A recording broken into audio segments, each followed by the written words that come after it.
আমাকে চিনতে পেরেছো? কে তুমি? বারে, একদিনের ব্যবধানে সব ভুলে গেলে? বেশি কথা না বলে তোমার পরিচয় দাও। নাম জীবন, থাকি শিমুলতলি মহল্লায়, পেশা মোটরসাইকেল মেকানিক। হয়েছে তো? এখানে কেন এসেছো? এসেছি কিছু কথা বলতে। তোমাকে দেখার পর থেকে আমি ঘুমাতে পারছি না, যেদিকে তাকাই শুধু তোমাকেই দেখি। তাই বলতে এসেছি, আমি তোমাকে বিয়ে করতে চাই, যাতে আমার ঘুমের কোনো সমস্যা না হয়। আর ইচ্ছে হলেই যেন তোমার এই চাঁদ মুখটা দেখতে পারি। ফাজলামি করছো? না না, সত্যি বলছি। সত্যি বলছি মানে?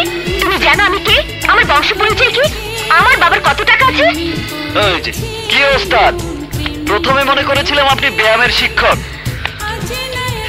এখন তো মনে হচ্ছে পাগলের ডাক্তার। তা আপনার এখানে যারা ব্যায়াম করছে সবাই পাগল নাকি? এই, পাগল বলবে না বলে দিচ্ছি। পাগল না, পাগল না, পাগলি। এসেছি ভালোবাসার কথা বলতে, আর উনি কিনা আমাকে ইনকাম ট্যাক্সের লোক মনে করে সম্পত্তির হিসাব দিচ্ছে। দেখো, এবার কিন্তু আমি শান্তি দেব। সাবেকি আর বলেছি পাগলি। ওস্তাদ, এদেরকে এভাবে শেখালে কিছু হবে না। কারেন্টের শক আর লাঠি পেটা দিতে হবে, তাহলেই পাগলামি যাবে। যাক বাবা, এখানে বেশিক্ষণ থাকলে আমি নিজেই পাগল হয়ে যাব।